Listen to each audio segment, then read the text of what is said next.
Hello, everyone, and welcome to this edition of The Manifest. This is your authentic manhood journey, the authentic masculinity journey, where we walk towards ensuring that you are on the trajectory to the profile of the authentic man as was originally designed by the manufacturer, God Almighty. And in this very special episode, like every episode is special, I'm sure you know, I have once again my co-anchor, Pastor Ifeanyi PI. Good to see you. You're really shining. Good to see you. Good to see you again, sir. Good to see you. Good day, sir. And good day, everyone. Good to have you in the studio once again today. Relax and enjoy. Yes, and we trust God that it's going to be absolutely enjoyable. So wherever you're watching us on, you might be watching us on YouTube, you might be listening on Spotify. This is going to be another very engaging episode like we always have. We have several episodes that I'm sure you need to catch up on. The essence of this podcast is basically the restoration of the profile of the authentic man as was encapsulated or as is encapsulated in God's word and originally his intention.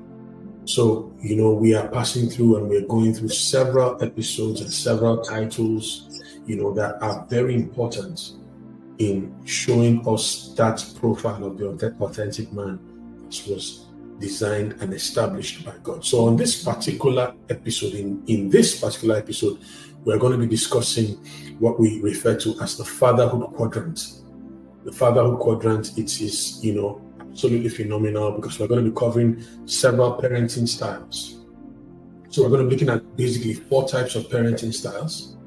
And we're going to show what kind of father you ought to be if you will raise the kind of children that will end up transforming not just your family, but by extension, society.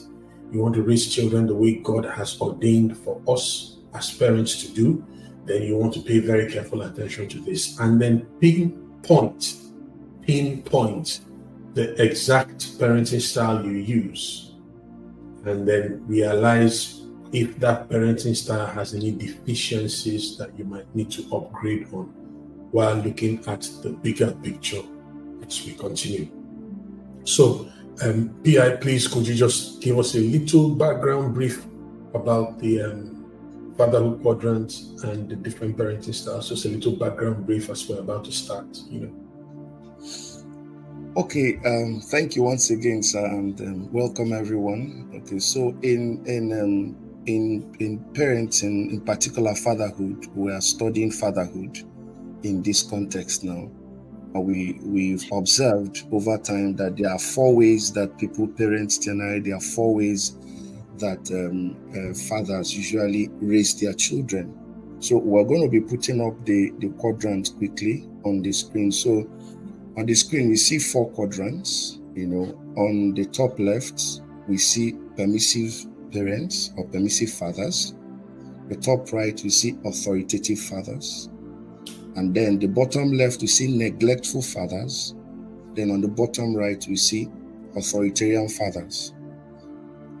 So this is the way. And if you notice the boxes in blue, you see high love, and on top, and at the bottom, you see low love or responsiveness, as the case may be. On the right, you see high discipline or high instruction, and then on the other side, you see low discipline and low instruction. So basically, this quadrant really looks at 2 things. First is giving instructions and guidelines and rules that guide the children, because definitely children need that.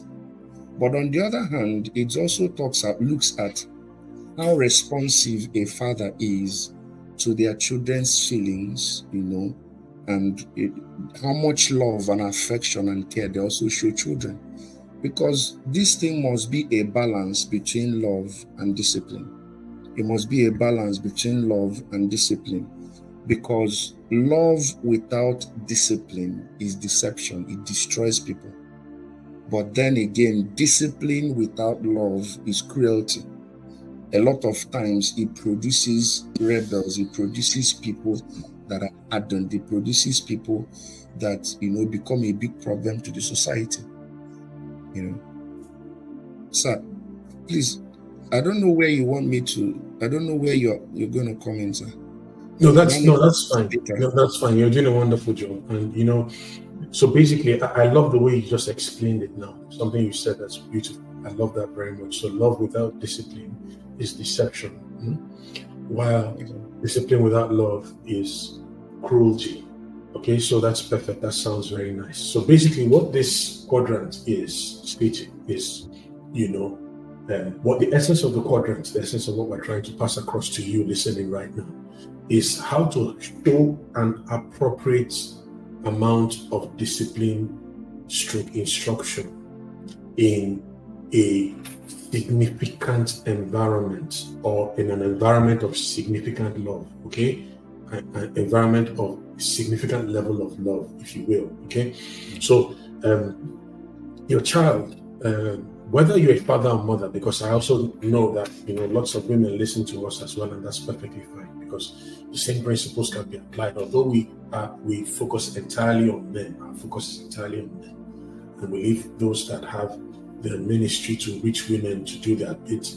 There are a lot of things you can also learn from all the things we talk about, because this is basic parenting generally, right? Mm-hmm. So in parenting, you need to understand that your child needs a balance of discipline, instruction, and love. So that right balance, is what we're trying to showcase in this quadrant. You can also call this quadrant the love discipline quadrant, if you will. And so if we are going to show how this fatherhood quadrant works, we're going to start in a clockwise manner, but we're going to start from the bottom half, go clockwise. So you see the first kind of father, and the first kind of parenting style, father that shows or brings up children. So the parents, is the authoritarian. We find the authoritarian parents, the authoritarian father. You can bring up children in an authoritarian environment if you are an authoritarian father, and obviously also an authoritarian mother.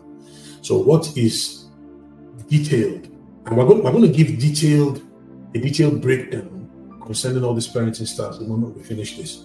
But what is involved in the authoritarian environment is it's an environment that, as you can see on the quadrant, is an environment of high discipline and low love. That's what you find in the authoritarian environment, okay? So if you are an authoritarian father or an authoritarian mother bringing up children in this kind of environment, then you're very high on discipline. And the child or the children, are also operating in an environment of low degrees of love. Now, if you go clockwise, you move to the other one, who is the neglectful father or the neglectful parent. This is a parent that raises children, raises his offspring or his words or her words, like we have mentioned, since women are also part of this broadcast, in an environment that is symbolized or has characteristics of low discipline and low love. That's a neglectful parent, a neglectful father, a neglectful mother, and that's not where you want to be. So if we keep on moving, you find that at the other side, we're still going clockwise, you find the permissive father or the permissive parent that brings up children in a permissive environment. That's an environment that is characterized by high love and low discipline. So that's a permissive environment. And then finally, the one every one of us should aspire to get to, the perfect environment, the perfect parents, profile, father or mother we ought to be in raising children would be the authoritative. So always remember that the authoritative is quite different from the authoritarian. The authoritative is characterized by an environment of high love and high discipline, right? So it's very, very important, that we understand how all these work. Okay, so yeah, you want to say something further concerning this, or do we just go straight to the parenting styles and distinguish? Because I'm aware that even on this slides that we have one or two other in this presentation. We have one or two other slides that might benefit those that are listening to us. We might need to just explain a bit of them before we go to the parenting styles. I think we can just go ahead and explain the different styles. All right. Okay. All right. That's fine. Okay, that's fine. So we can now go straight to the parenting styles. Let's take a look at the parenting styles. In explaining these styles, we will begin with the authoritarian, since we began going this way clockwise. So, PI, what exactly is the authoritarian parenting style, and what does it entail? Just give us some characteristics of this authoritarian style, and then show us the effect it has on the home and on the children, and let's see what we can do to make adjustments in that regard. Yes. Okay, thank you once again, sir. So, as you said, we'll look at the characteristics, we'll look at the approach, and then the outcomes, what effect. Because Jesus said, wisdom is justified of our children. And as you said when you were talking, so in other words, wisdom is justified by what it produces. Yes. Another translation says, wisdom is proved right by its actions. Yes. You want to know what wisdom is? Look at the results. If the results are foolish, then it cannot be the product of wisdom, isn't it? Yes, sir. Yes, sir. Because when we now finish looking at it, as you said, we'll now look at which one is the best approach, which gives the best results, produces children that are healthy and children that are not a menace to society, or rather they are a gift to the society. So if we look at the quadrant, you see that the authoritarian parent is high on discipline and instructions, but very low love. So these kind of parents are the parents that they set very clear and strict rules. They enforce strict rules, and then they expect obedience without question. You don't question instructions. Is my word is law in this place. My way or the highway. My way or the highway. Exactly. You either follow my way or you hit the road. Hit the road. Yes, sir. And then they hardly ever explain the rules to the children, and that's a very big problem, because the thing is, once you turn your back, they don't understand why you are telling them to do this. And once that understanding is not there, the moment you turn your back, the moment they leave the confines or this space where you are the one in charge, they do the opposite of it. Exactly. And sir, because of the work we do, I get to encounter these young people a whole lot. I've seen many of them that told me, one told me, say, in my house, my father was a terrorist. In fact, it is everything. There was no affection, there was no nurturing, nothing. You just give the rules. And then, of course, one of the other things you also notice about this kind of fathers is that they always rely on punishment, they hardly ever actually work on discipline, because really discipline is structure. You want a child to live a life of discipline, you want them to become self-regulated, then there has to be some consistency, there has to be some structure that they will follow. But they don't put those things in place that will help the children live a structured life. They just dish out instructions, dish out the rules and regulations. Then if the children don't obey it, the next thing is they come down very hard. And usually, of course, sometimes when they want to punish, they overdo it. I remember, sir, growing up, we had a neighbor where I grew up then in Enugu, in the southeast Nigeria here. This boy, I think we're about 7 or 8 or 6, I can't remember. The father used to flog him with cable, this generator cable. In Nigeria, we use a lot of generators. This 2mm cable, electric cable. Yes, sir. That's why the father used to flog him. A little boy, 7. Yeah, the boy was very strong-willed. He was quite stubborn. But the man would flog him and leave blisters on his back, sir. Little boy, And I watched that guy harden. The guy hardened. It got to a point sometimes, maybe he's doing something wrong.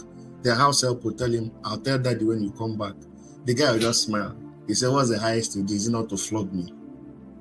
So it becomes a big problem. And then when we look at the effect, the results of that style of parenting, of course, we can produce children that are obedient. Many times they don't. The obedience is just in the presence of their parents. Some other times we also produce people that are obedient, but many times their self-esteem is damaged. Yeah. You know, you don't find them, they are not confident, they usually have poor social skills. You know, so a lot of them are usually prone to anxiety, depression, and all different kinds of things. So at the end of the day, yes, you produced an obedient child, in quotes, but at what expense? You've damaged their self-esteem. They can't think for themselves. Most times, even that self-regulation you are trying to produce might not last, you know, and all that. So let me stop here, sir. Yes, thank you very much. This is amazing, and thank you very much for this. You know, I would like to just think of this four different parenting styles, and then use different other words, synonyms for them. You know, I like to use words that start with P for all of them, really. You know, so the authoritarian style of parenting, like you've rightly noted, is something that I would like to call positional parenting.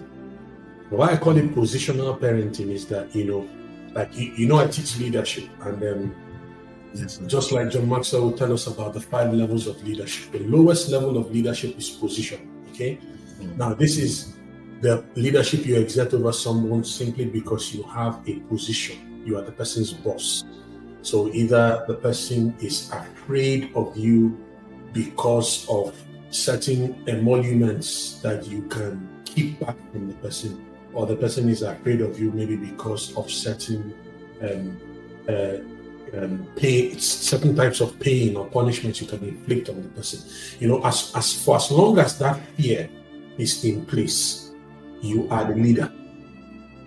But the moment the person grows beyond that fear, then you have lost leadership. That's why it's the lowest level of leadership. And that's what happens with the authoritarian parents. You know, like you rightly noted, authoritarian parents will want to enforce strict dogma or strict rules, and, you know, demand obedience without question.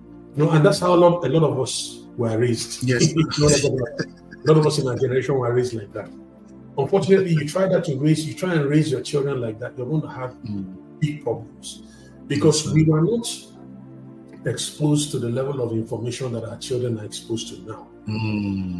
So if your father just said something, even though you had questions, there was really you didn't have too many places to seek answers. So always what your father said, just accept it, you know, because the only other place you could get answers from, maybe you would go to your friend and cross-check what your father said with what his own father said. or you cross-check what your father said with what your teacher said. Yes, sir. We start rating our fathers and teachers who has more weight in what they say. And that's what, you know, and some other times you won't be bold enough to say it, because even your teacher will enforce that discipline, you know. So if you ask the question, you criticize your father before your teacher could punish you. Then if you go back home and criticize your teacher before your father will punish you. So you are in a position where you didn't have very much, you didn't have a lot of latitude to navigate, you know. So now you try that kind of thing, but you forbid children from speaking now. There are many contending sources of alternate information. They can go on the internet. They have so many more channels to watch. You know, there are hundreds of channels now. You know, while we were growing up, you know, I grew up in Lagos, and so I had the privilege of having a massive amount of stations to sift through while I was growing. A grand total of about 3 stations. Growing up. But they were massive compared to some other people going to other places in Nigeria who had only 1 station. And the characteristic of all these... So in Enugu was just NTA now? Yes. And then much later ETV. In Lagos, we had 3. We had, growing up in Lagos was NTA 2 Channel 5. We had Lagos NTA Channel 10. And then we had LTV, Lagos Television. That was it. And all these stations would start by 4 p.m. Yes, sir. You know, and then end up closing maybe around 10 p.m. or something like that, you know. So you had the belt. You turn on the TV anytime before that time, you'll be having all the scattered sounds. You know, then you always start with the national anthem. They begin with the national anthem, you know. Depending on when our viewers were born, you know, we don't know which national anthem they played. So, when you were born, you know, so the one they played while at least while we were growing up was "Arise, O Compatriots." And that's what you're stuck in front of the TV, and that's all. That's the only thing you could sort through, you know. The most exciting things you could watch at that time were things like Tales by Moonlight and so on and so forth. And these things don't throw too much light on. They can't necessarily help you interrogate what your parents were telling you. Yes, they accepted what they said, hook, line, and sinker. But now, society has so evolved that even in cartoons, there are alternative trains of thoughts that children are exposed to. Yes, sir. Yes, children are now more assertive. They go to their schools, they see their fellow classmates who are equally as assertive as they are. The average child now knows more now than a person who was twice his age knew 40 years ago. Yes, you know? Yes. So you this is a situation where you now use the authoritarian style, put your foot down and clamp down on the child and command the child to just do what you want the child to do. Because you can get obedience. You can get authority. But for that, like I said, in positional leadership and positional parenting, that is for as long as the child is subject to the fear of repercussions. Yes, sir. Okay? Yes. So it's just like when you are growing up we were in secondary school, we had certain senior students that we were afraid of, who would punish us, or certain teachers we were afraid of, and so on and so forth. But that fear only lasted for as long as that person was you were within the same environment with that person, and the person was in a position where they could mete out pain, you know, on you. So the moment you cross that place, I mean, I can't imagine that you, as you are now, would see any person who was your secondary school senior. They will call you by name and say, "Come here," and you start running. I don't think that will happen. That's very unlikely to happen. If you're a very nice person, you probably will just smile and walk away. Some others will use the opportunity to exact, revenge on what the person did. So you pay back with interest what pain you collected from the person in the past. Nobody in his sensible, in his correct mind will do that kind of thing now. Yeah. Yes, sir. That's sitting with positional parenting. So when a child asks why, it's better to tell a child what's good, but to go beyond and tell the child why is better. The very best is after you've told the child what to do, show the child the benefits of doing it. To get the very best from the child is to show the child how. Get the child to how, show him how he can implement that thing, having shown him the benefits of doing the thing. Don't just stop at telling the child, you must do this. Do this. Because you see, when you do that, there are several outcomes you're going to get. Some of those outcomes include raising children that have low self-esteem. The child begins to question himself, questions everything around him, questions his ability, questions his understanding, and then if along the line, it turns out that several of the things or some of the things you taught that child are wrong, the child gets to a point he begins to question every other thing. Yes, sir. Including the ones that are right. It gets to a point where your word doesn't now count for very much. These are some of the things. Such children are also prone to depression. They are prone to poor social skills. They're not able to converse with people because, the child can come out and say something, and then it is not consistent with what is the norm, what people expect to be said. It is found that the child is incorrect in what he has said. Maybe, there are times when we listen to our parents having conversations. While growing up, you hear your father talk about this particular person and talk about that particular person. This politician did this, or this person is so and so person, or this footballer is so and so. Your father is watching football and then he happens to like Maradona or he happens to like another person more than Maradona, and then your father's preferences in his conversation now become your law. Step outside and begin to argue on the basis of what your father said. Your father said Maradona doesn't know how to play anything. Even you don't know the basics of football. Then you go out and start arguing with your friends. Maradona cannot play football. He doesn't know anything. So you're talking from the authority that your father invested in you. Now, if that is found to be false and found to be wrong, you're now less confident in speaking your mind. Yes, Because much of what you received was framed by what you learned at home. So if if I said A and it turned out to be wrong, I said B that my father taught me, it turned out to be wrong. I said C that my father taught me, it turned out to be wrong. I said D that my father taught me and it turned out to be wrong. What is the possibility that E, F, G, H, all the way to Z will be correct? So you see, children are now restrained from being able to speak, especially when you also are, as a father, shuts them down very quickly. The child wants to ask. The child learns, lots of children learn by being curious, they learn by asking questions.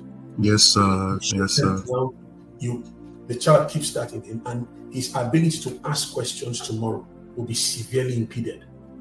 His ability to learn will also be severely impeded. So it's a very, very, wrong setup. It's not a very. And so I also found out too, like you said, about learning and creativity and inventions. I found out that really inventions is because people were taught to question things. They were taught to ask why, And when children are not allowed to ask questions and get proper explanations, usually as they grow up too, it affects their learning process. Many of them don't even make inquiries to try to find out how things work. And consequently, that's why to a large extent, if not that things are started changing now, there was not a lot of inventions and a lot of innovations and innovative ways of doing things. Everything was exactly the way it was before. But when children are taught to learn to ask questions and get proper feedback and answers, it also helps in creativity, helps in innovation. And then the wider implication is that society becomes better for it. Because all the other things that we do, we keep improving on the way we do things. Yes, sir. Man, that's powerful. Wow, that's amazing. What you just said now is really amazing. It's true. Because even as an organization, if you run an organization where you have your subordinates in, they are trained in an environment where they can query certain things, not necessarily, you're not creating a sense of rebellion, because this is where people who are authoritarian have problems. Yes, sir. Once somebody says anything that is against their own opinion, they take offense. Yes. Pastors that are like that, a lot of fathers and teachers are like lecturers. We have so many people in leadership positions, political office holders are like that. Anybody that is not singing their song, singing from the same hymn sheet with them is a rebel. Such things are not right. I understand that there's a need to be able to rein in dissenting opinions, because you can't allow everybody to have so many different dissenting opinions that will cause problems if everybody begins to head in different directions. But the point is that, you should have as many viewpoints as you have people. In anything you do, leverage on their viewpoints, because there are certain things that people can see that you cannot see. And that's the very interesting thing about it. Like when we teach, when I teach on leadership, for example, there's this part I like to speak about in John chapter 2, if you remember, where the Lord Jesus went to Cana of Galilee. And this was the first miracle that happened. It was at that point where he went to, and he turned water to wine. You remember the story. Now the Bible says that the governor of the feast called the person that threw the feast and said to him, "Men always set the best wine first, and after all the guests have drunk very well and are satisfied, they then set the wine that is not very good. But you have turned it around, setting the wine that is okay first and leaving the best for last." The Bible says, "For the governor did not know about the water that had become wine, but his servants knew." So from there, Holy Spirit made me understand something through a friend of mine as well, that there are many things that the governor will not know that his servants will know. So the point is, Wow. as you're able to leverage on the perspectives of other people and their viewpoints, you see things in a holistic perspective. And for many of us that think that children don't know anything, we're very wrong. You know, my children at the point where they are have taught me so many things. I'm sure yours have taught you too. Yes, sir. Yes, sir. You know, sometimes we're using words the way we're mentioning or pronouncing certain things the way we learned how to pronounce them. They say, no, it's not this, it is this. I was driving them back and we're talking about how they lunch is beans. I said it's beans. They said, no, it's not beans, it is beans. Should not be saying beans outside. If I say beans, that you know, I'm sure how local I am. I said, okay, you know, I argued with them a bit. And then it dawned on me that I had actually heard someone pronounce it beans on TV. I said, okay, maybe these people are correct, you know. So, you know, I submitted to, I deferred to their superior on that particular list, you know. So it's a very important point. And thank you very much for that. That's a very powerful. Thank you, sir. Yeah. So okay, so now we've used. I like to use P, like I told you. So positional parenting for the authoritarian. How about the neglectful? I'll tell you what P I'll use, but just explain to us, give us a little background concerning neglectful. Who is a neglectful father? What does a neglectful environment produce in children that are raised in that condition?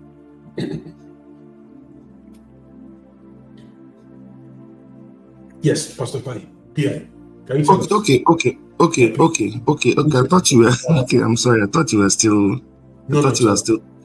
Okay. So the neglectful parent or the neglectful father in this case is a father that is low on discipline, you know, low on instructions, and also low in love. So the implication is that there are no clear rules and regulations for the children. They don't set. There's no structure for the children to learn a life of discipline. There's no nurturing, there's no affection, there's no communication, there's nothing.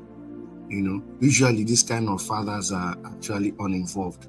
So first of all, they are not involved in their children's lives. They don't provide the guidance, the nurturing, the attention. Because children need a lot of attention, you know, for them to develop well. And then, of course, a lot of times, sometimes it's due to stress, sometimes it's due to whatever they blame anyway, because for me, there's really no excuse for not being involved in the lives of your children. But sometimes too, we also find people that they too were damaged, or they too they had parents that were never there. You know, so there are a number of factors that contribute, but to a large extent, from my own observation, I've noticed that the way we were raised become a framework, you know, to the way, we also raise. So when we also look at those kind of fathers that are not involved in their children's lives, when you drill it down, you also find out that their fathers were not there, you know. So for them, they don't think it's important. They don't see it as necessary. You know, it's just walk. And then what now happens to those children is that, again, they struggle with very terrible self-esteem. If you check a lot of times when it comes to their academic performance and all the other areas of development, they also perform poorly. Then, of course, when you now come to behavioral problems, for example, they are more prone to delinquent behaviors, substance abuse, things like teenage pregnancy. When you find those girls, I think we've looked at these things before. When you find those children that their fathers, especially parents generally, but their fathers were not involved in their lives, you find out that they are more prone to make certain mistakes in life. You know, maybe join gangs, a lot of all the other things that get involved, do drugs, you know, because, for example, the young lady that starts as they enter their teenage, certain changes start happening in their body, you know, and all that. They need their parents to sit them down and have the sex talk with them, you know. Give them, the father needs to also sit down with the daughter, explain to her male and female differences and all the other things, around it, you know. And then, of course, usually they also have poor social skills. They are not able to form meaningful connections with people. They're not able to develop meaningful relationships. For me, I think the thing that happens with these people a lot of time, because there are two extremes depending on their temperament. Some of them become withdrawn and detached from life. Some others become very wild because there's no rules, there's no regulation, there's nothing. There's also no love to guide them or to provide that environment where they can grow. So on one extreme, you find the ones that are damaged with very low self-esteem. They don't believe in themselves. On one extreme, for the more extroverted ones, you find them, they now grow very wild. They have no respect for anybody. They have no respect for authority. They are just like a trailer that failed brake, crushing everything in their path, and they really don't care. There's no empathy and all that. Yes, sir. Wow, thank you so much. Thank you so much. So this is instructive. The neglectful parent or the neglectful father, I like to refer to as the passive father. I use that P, passive father, because you see, such fathers produce very little guidance, very little mentoring, and attention to their children. And you mentioned a lot of things, because children that grow up in such environments struggle with self-esteem, social skills. They usually behave very poorly in school. We've posted those statistics from the Fatherhood Institute about how uninvolved fathers end up leading to high rates of delinquency amongst their children, drug abuse, unwanted teenage pregnancies, and unwanted things, because lots of these children go around looking for love in all the wrong places because their fathers are not around to help them. The majority of dysfunctional, or rather, okay, let me say it this way. I went to Florida. Some years ago. I went to a place called Jacksonville in Florida. And we had a conference in Jacksonville. And then there was this very nice taxi driver that took me around the city of Jacksonville in Florida. And while we were driving around, he took me through their penitentiary in Florida. There's a statement he made. First of all, he pointed out to me, because we had driven through some of the areas very close to that penitentiary, and then some of the housing estates somewhere not too far. And then he started talking to me, for some reason, about the number, particularly of African American children who are growing up without their fathers. Wow. And then he pointed at the penitentiary and began to speak about the disproportionate amount of African Americans who are in prison, who are locked up, who are incarcerated. And then he said to me, he was talking about how this was directly linked to the absence of fathers. A lot of fathers have their children growing up without them being involved.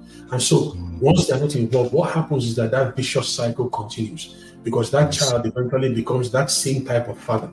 That child becomes that permissive, loose kind of mother who's a baby mama with several different men, having several different children for several different men, and these children keep on growing, and that cycle keeps perpetuating itself, and it's a very, very horrible thing, to the point that they now, he was telling me how they developed this saying in Jacksonville, that if he said you come in on vacation, but you leave on probation. Wow. So you come visiting, and before you know what's happened, the level of crime has infested the city, particularly among the African American population, now gets so advanced and so, heightened, that as people begin to interact with more people, from those areas, they now end up getting into trouble, getting incarcerated, eventually living on parole or probation, and so on and so forth. And this is all traceable to what the absence of fathers. So I remember a particular lady who was talking to me about her husband and his level of involvement, or lack of involvement, if you will, in the family. So the man's own idea, she was telling me his own idea of discipline was he would just walk inside the house, and then he looks around, and he just slams the table back. He says, "No one in this house," and then he walks away. And that's for him. And that for him is his own idea of discipline, you know. So once he hits that table, everybody shakes, you know, and he shouts, "No more Indomie in this house." He goes, he will not look at the children. He will not, he will not look at their homework. He will not take them out to sports. He will not be involved in extramural activities. He will not counsel and nothing, you know.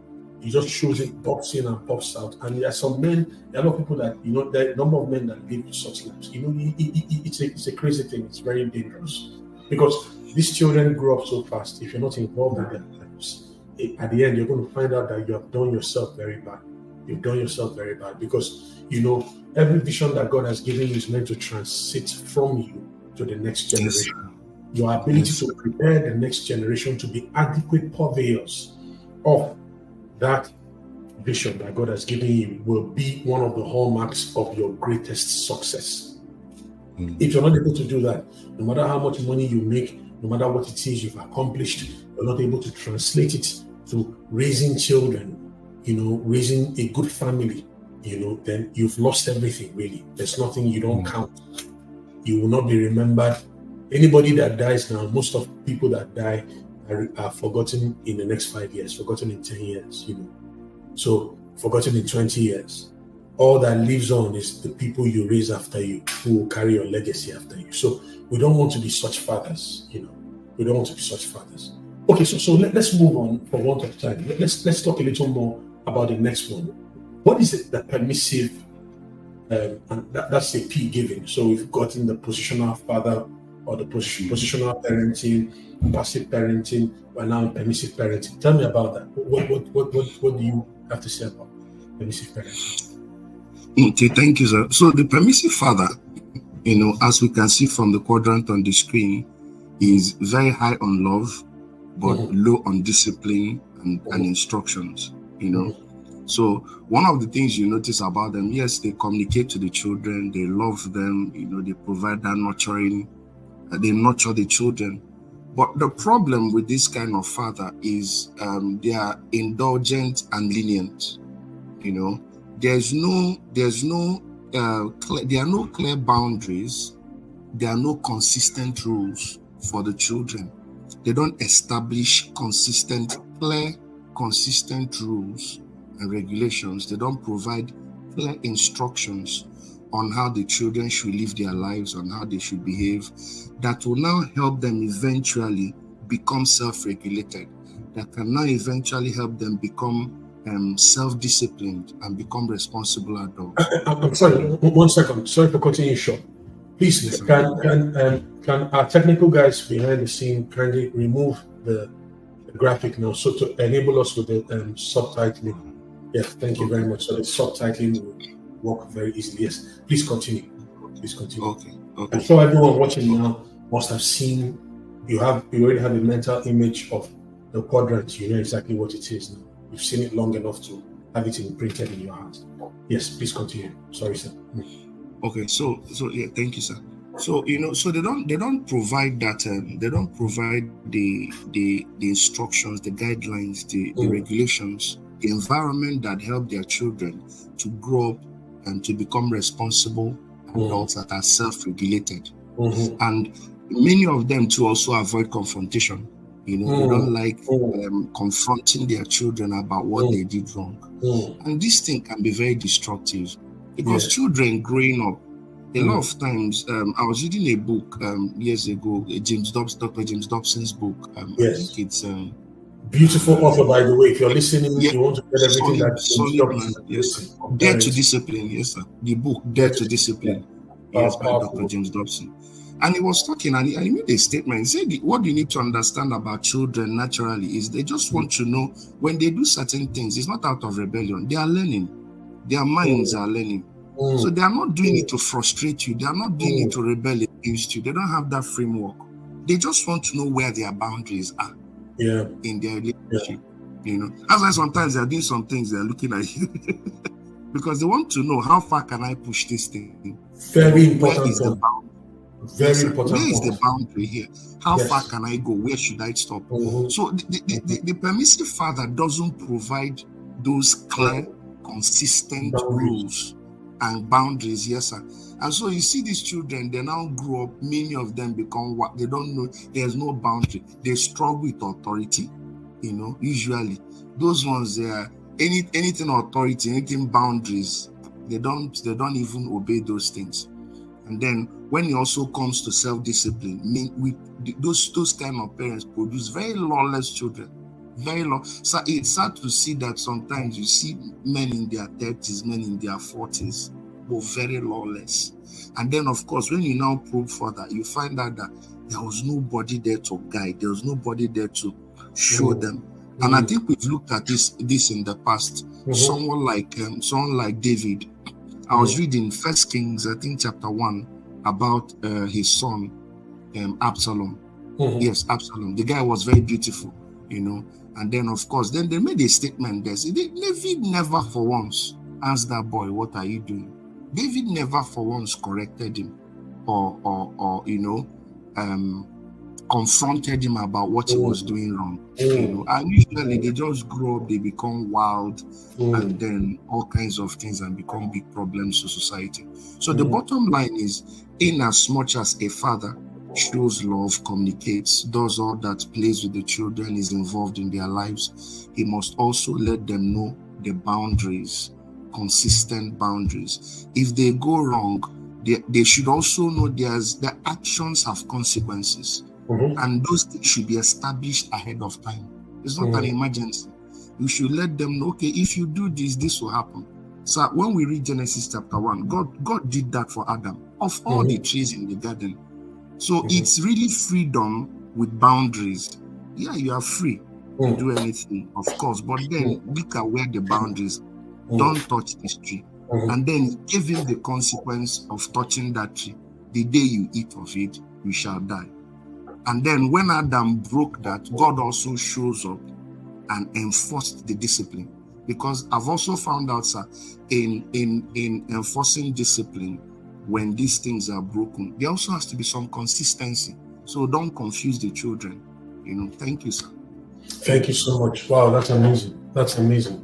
And I love the way you quoted James Dobson, because I actually read up on that, and it was scientifically proven. He's checked it, and done an assessment, because James Dobson is a very notable.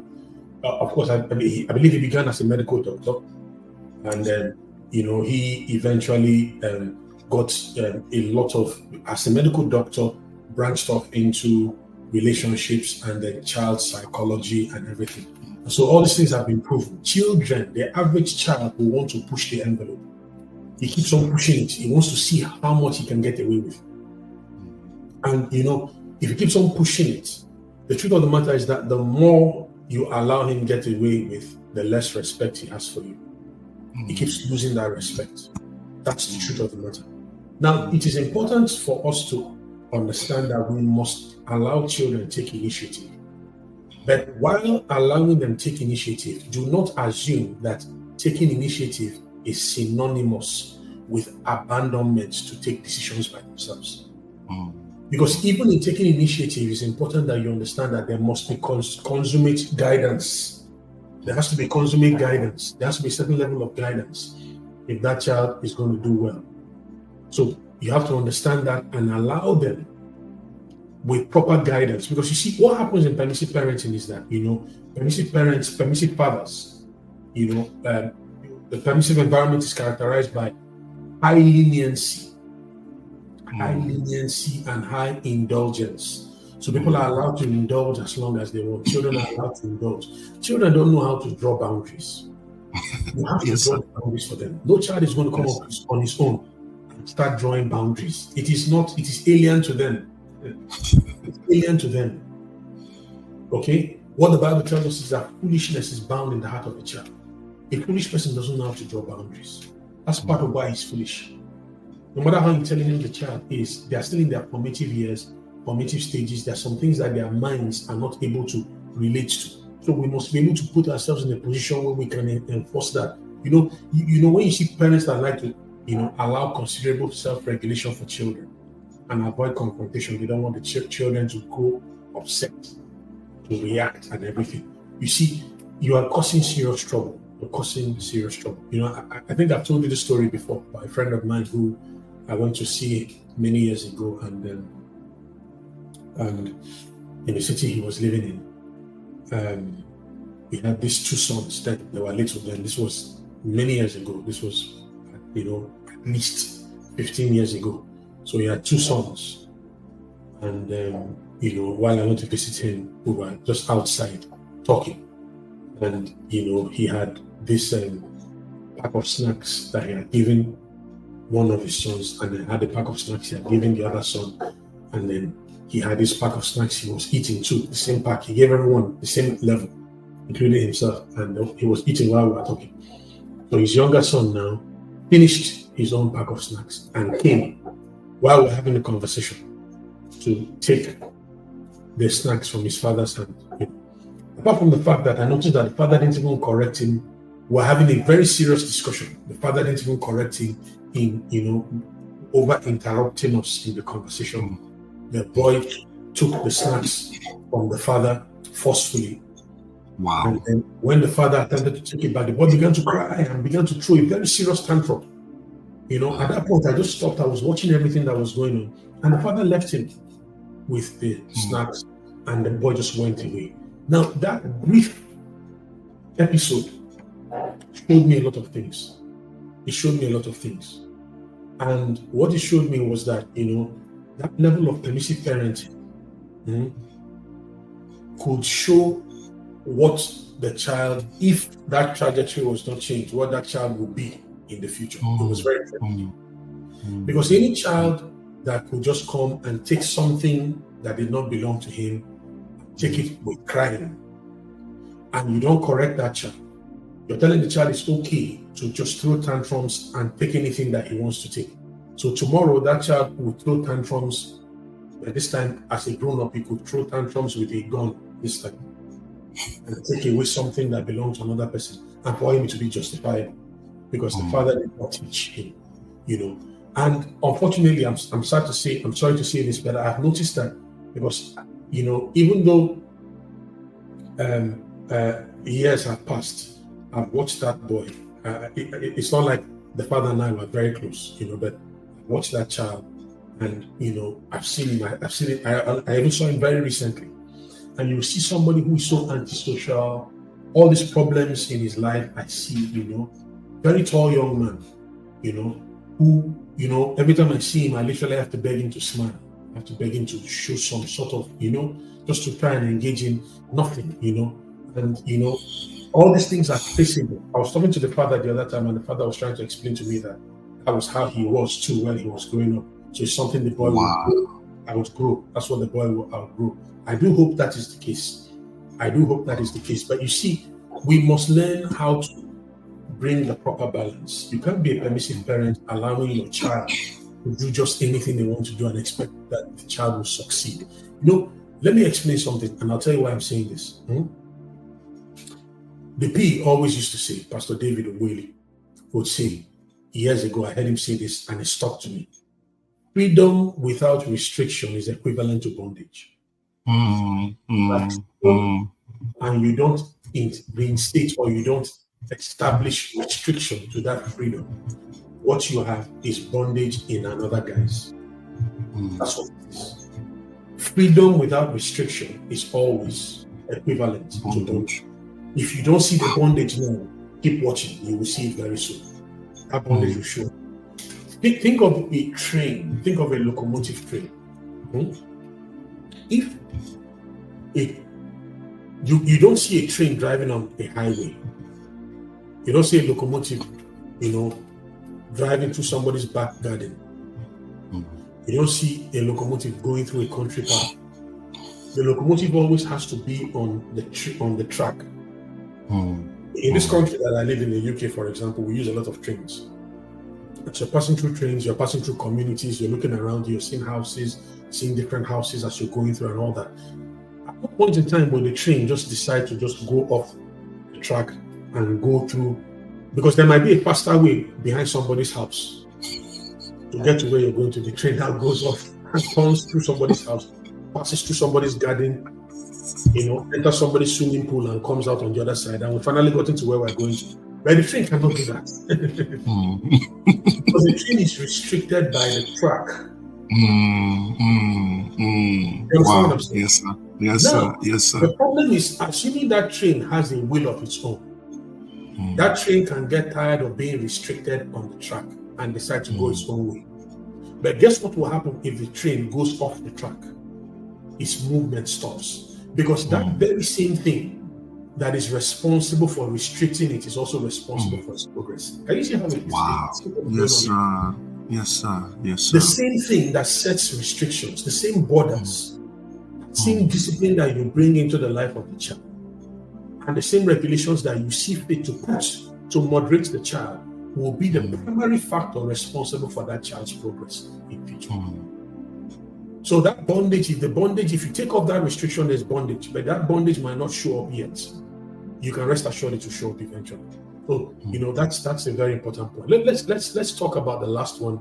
We're actually almost out of time, so we just see the very last one. The best form of parenting, the best environment in which a child can be raised is authoritarian parenting. I like to call that profitable parenting. Profitable, I love that. Yes. Profitable parenting. It's parenting where you're sure you will get dividends. The dividends will show up. It's not just you getting dividends, God Almighty gets dividends too. So, and society too. Society too get dividends. Which is exactly what we're talking about. So it's profitable fatherhood, profitable parenting. So, we've agreed that positional parenting is not the right way. We've agreed that passive parenting is not the right way. We've agreed that permissive parenting is not the right way. So tell us about profitable parenting or authoritarian parenting. Tell us about that. Thank you, sir. Thank you, sir. So the authoritarian parent or the authoritarian father in the context of what we're talking about is the father that balances love and discipline. Sorry, authoritative, not authoritarian. Authoritative. I'm sorry. It's authoritative. Yes, the authoritative. Yes, the authoritative father is the one. The profitable father, the profitable parent, yes, sir, is the one that strikes a balance between love and discipline. That balance, as you've already said over and over, sir, is very, very critical. So this kind of father sets very clear expectations, clear rules, but then there are also clear boundaries and limits. Okay? They set clear rules, clear expectations, clear boundaries and limits, but on the other hand, they are very responsive to the needs and the feelings of their children. They communicate openly with them and explain to them why. Why do you have to do this? Why do you have to do that? These are the benefits. If you do this, this is what will happen. And so to a large extent, that communication is key. Because I found out with my own children that anytime I explain to them why, as you rightly said, growing up, we are not taught to ask questions. So it took me a while to adjust to my children asking me why. I mean, I couldn't imagine asking my father why. It's backhand that will greet your mouth. So initially, especially one of them, the second one, the guy, and then the girl, why? All of them actually. You ask them why. That's the first question they ask you. So initially, it was when I began to learn these things, began to study, and then we began to do all these things we do. And then I began to adjust my mind. So it dawned on me that they need to understand why. And so for each time I explain, they do, even when you are not there, because that's also the beautiful part of it. When they understand why, whether you are there, you are not there, they are now regulated from inside. So, the prophet said in those days, I'll write my laws in their minds and in their hearts. So these things now become internal. They become internally regulated. And that's how you now produce the people that are turn out to be responsible adults. There's also something else I want to say. You encourage independence, but of course maintain limits and controls. So sir, you talked about teaching them to take initiative and all that, but you also let them know where the limits are. So it's not freedom, as you rightly said, without restrictions. That balance is critical. What now happens is that I'm going to mention 5 things that happen to children from this kind of environment. Number one is that they are very responsible. Yeah. They grow up to become responsible adults. Number two, they are self-regulated. You find them, mommy is looking, daddy is looking, because one of the things we also need to know is that they are not going to always be with us. At a time, they are going to live on their own. They will become fathers, they will become husbands or wives, whatever. So those kind of children that are trained by authoritative parents become self-regulated. They are not easily moved by what others do. They do it because they know that this is right, or they avoid it because they know this is wrong. The third thing is that they usually have very high self-esteem. They are not timid. They are people that have a very healthy self-esteem. They don't have rejection. They are not and they, of course, they freely express themselves wherever they find themselves. The fourth thing I'm going to say is their social skills. They have very good social skills. They have empathy. So there's a course you taught on emotional intelligence, very powerful. I keep listening to that thing over and over again. One of the things that sorry. Those of us listening, please, if you've not listened to that episode on emotional intelligence, the 5 domains of emotional intelligence, please go back. Very powerful, sir. Very powerful. I keep listening to it. Yes, sir. Over. And please, also, I know Pastor Hugo has said it, but I want to encourage you, go to the Manifest YouTube channel and find it, emotional intelligence. That thing, I don't know what it is. Each time I listen to it, I don't know what it does to me. So when you find children that are raised by authoritative fathers, authoritative parents, it's one of the things you notice. They have emotional intelligence. They have those 5 domains you mentioned. There's connectivity of empathy. So it's amazing. I was reading something. Somebody was saying, a healthcare worker in the UK was talking about how they treat patients, in the hospital, how people, they ask for permission, can I do this? May I do this? As they're attending to patients. Contrast it or compare it to in Nigeria, the way nurses, medical professionals talk to people in Nigeria. And this is traceable to our parenting and the way we are raised and all that, So I'll stop there for now, sir. Of course, generally, these are the kind of children that become adults and, they have very good, they behave well. So it's not just that, they become an asset to both the parents, the family, the society at large. Thank you, sir. Thank you so much. So it's having striking a healthy balance between the environment of love and the environment of discipline is what produces the profitable parents or profitable parenting environment. That's perfectly what we're looking at. Because if I go back very briefly to the 5 levels of leadership that we have mentioned, we began to talk about and we mentioned the lowest level being positional leadership. You see that genuine leadership actually starts at the next level, which is leadership by permission. This is where people now permit you to lead them. It's a result of your influence over them. So what a father needs to do to be a profitable parent, to be able to operate at the level that we've spoken about in authoritative fatherhood, is to show influence, to gain influence over the child. Gain influence over the child. How you gain influence over the child or over anybody at that is, number one, show a positive example. Don't be like some of us when we were raised. Our parents would tell us things like, do as we say and not as we do. That overturns everything. It makes nonsense of everything. It makes nonsense. Some of our fathers will be smoking in our presence, and then when they hear we smoke, they catch you, they'll slap out the cigarette from your mouth. Or, where did you learn this? How could you be so irresponsible? That's what they're asking you.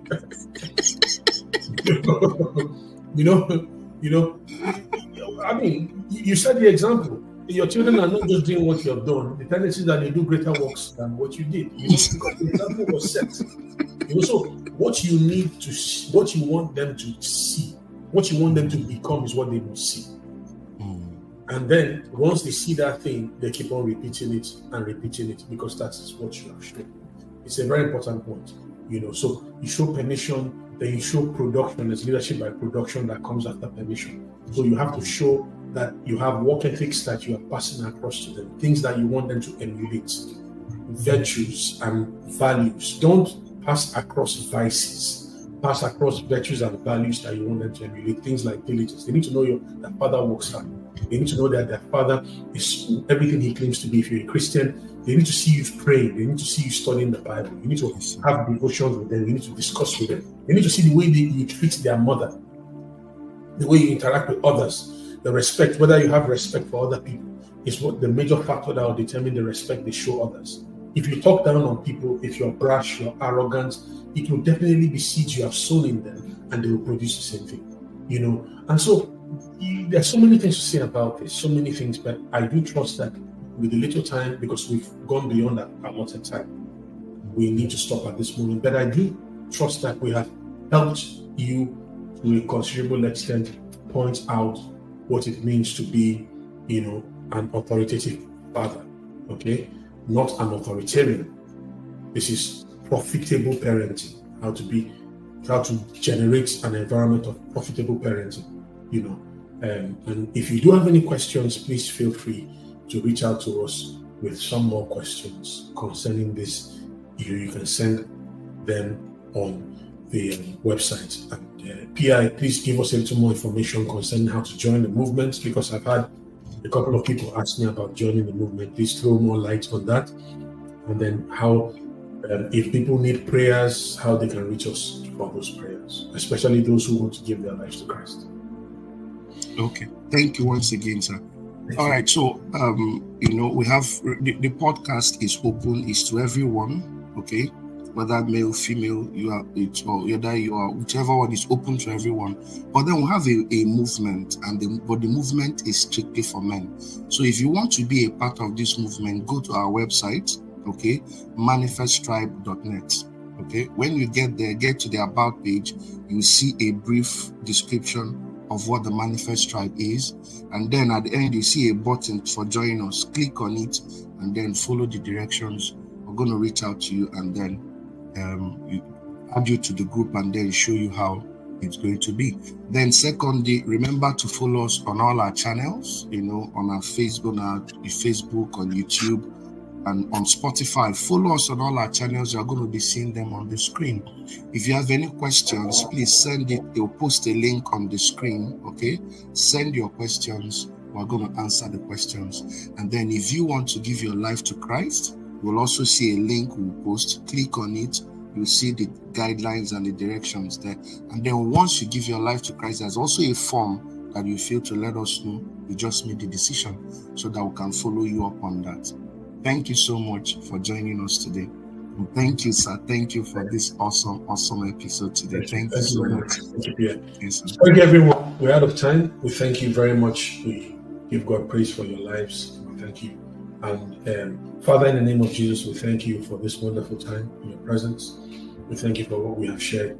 We do ask in the name of the Lord Jesus Christ that you will cause that this word be imprinted upon our hearts, and that it will lead to a great revolution in the hearts of all the hearers. Lord, let this word be exalted. Let it have free course. Let it move very quickly and be glorified amongst the multitudes of people that will hear it. We thank you and we honor you, Father, for this. For in Jesus' name we have prayed. Amen. All right, so we're going to close here right now. Thank you for this opportunity, PI, for being part of this wonderful episode. I learned so much as well, and I'm sure that our viewers learned as well. So this is us looking forward to having you at the next episode.